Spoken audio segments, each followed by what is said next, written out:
Ciao a tutti gli appassionati di motori e benvenuti sul mio canale. Oggi andremo a fondo su un propulsore che ha motorizzato, e continua a farlo, tantissime auto del gruppo Volkswagen.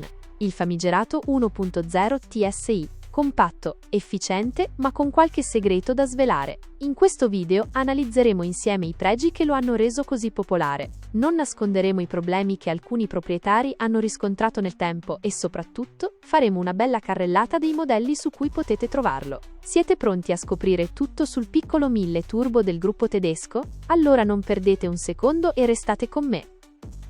Immaginate un motore piccolo, un vero gioiellino compatto che ha trovato casa in un sacco di auto del gruppo Volkswagen. Parliamo del 1.0 TSI, un 3 cilindri turbo che, sulla carta, sembra l'affare perfetto. È piccolo, quindi leggero e non ingombrante, ha la spinta giusta quando serve e non ti manda in rovina al distributore. Insomma, un motore furbo. Questo piccolo motore è come un atleta versatile, capace di adattarsi a diverse discipline, cioè ai vari modelli della Volkswagen. Ha delle carte vincenti nel suo DNA. Innanzitutto è un 3 cilindri, il che significa meno peso e meno attriti interni rispetto a un motore più grosso con 4 cilindri. Poi c'è la cilindrata, appena 999 cm3, una scelta pensata per dare brio senza far schizzare i consumi e le emissioni. Ma il vero asso nella manica è la sovralimentazione. Quel turbo che gli dà un bel boost di potenza anche quando si va piano, e a seconda delle versioni, questo turbo può essere più semplice o, nelle versioni più recenti e grintose, un vero portento a geometria variabile, che risponde ancora più velocemente.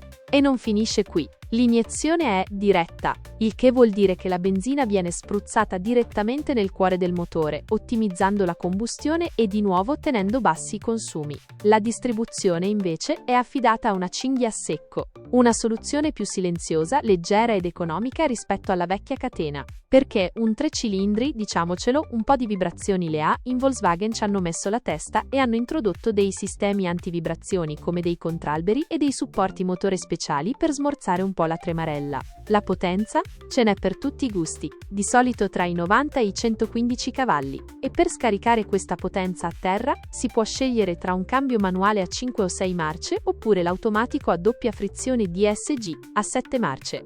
Una vera chicca della Volkswagen. E siccome i tempi cambiano, in alcune delle sue ultime apparizioni, questo motore si è anche fatto mild hybrid con la sigla ETSI, giusto per essere ancora più efficiente. Ma dove lo troviamo questo piccolo tuttofare? Beh, in un sacco di auto compatte del gruppo. Dalle piccole city car come la Up, soprattutto nella sua versione GT pepata, fino ai SUV compatti come T-Cross e Taigo, passando per le utilitarie come la Polo e le medie come Golf e T-Roc. E poi lo troviamo anche su modelli di altri marchi del gruppo, come l'Audi A1, Q2 e A3, la Seat Ibiza, Arona, Leon e Ateca, e le Skoda Fabia, Scala, Kamiq, Octavia e Karoq. Insomma, un vero globetrotter dell'auto. Però, attenzione, non è tutto rose e fiori. Anche questo motore, per quanto ben fatto, ha le sue zone d'ombra, che nel tempo potrebbero farsi sentire, come raccontano alcuni proprietari e meccanici. C'è questa cinghia di distribuzione a secco, per esempio. A differenza di altri motori del gruppo che usano la catena, qui c'è una cinghia che ha bisogno di essere cambiata scrupolosamente secondo le scadenze indicate dalla casa madre. Se ci si dimentica, il rischio è grosso.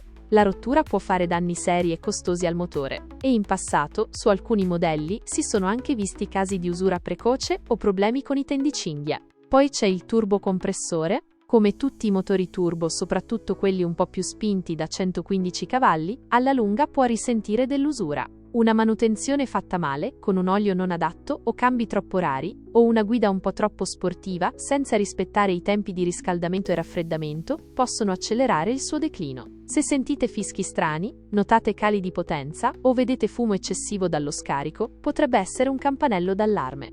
Un altro aspetto da tenere d'occhio è l'accumulo di carbonio. L'iniezione diretta, per quanto efficiente, a volte porta alla formazione di depositi sulle valvole di aspirazione, perché la benzina non le pulisce come nei motori con iniezione indiretta. Questo può far girare male il motore, rendere il minimo instabile e far calare le prestazioni. Usare benzina di qualità e, ogni tanto, qualche additivo specifico può aiutare, ma nei casi più gravi potrebbe essere necessaria una pulizia manuale. Essendo un 3 cilindri, qualche vibrazione di suo ce l'ha. Anche se in Volkswagen hanno lavorato sodo per bilanciarlo, qualcuno potrebbe avvertire delle leggere vibrazioni, soprattutto al minimo o a bassa velocità. Però, se le vibrazioni diventano eccessive, potrebbe essere un segnale di problemi ai supporti del motore. E infine a volte qualche aggiornamento del software della centralina non proprio riuscito ha causato dei problemi, come cali di potenza improvvisi o spegnimenti inattesi. Però, attenzione, non stiamo parlando di difetti che capitano a tutti, ma di aree che meritano un po' più di attenzione, soprattutto con il passare dei chilometri e se la manutenzione non è stata fatta con cura. Proprio per queste aree sensibili, in Volkswagen nel corso degli anni hanno introdotto degli aggiornamenti e delle modifiche ad alcuni componenti specifici dell'1.0 TSI, come la cinghia di distribuzione, i tenditori, le parti del turbo e il software della centralina. Se ci sono problemi riconosciuti su alcuni lotti di motori, di solito la casa madre avvisa le officine autorizzate con dei bollettini tecnici per aiutarli nella diagnosi e nella riparazione. Non ci sono state grosse campagne di richiamo per difetti su larga scala di questo motore, ma se si compra un'auto usata con questo motore è sempre una buona idea chiedere in officina se ci sono stati interventi o aggiornamenti da fare.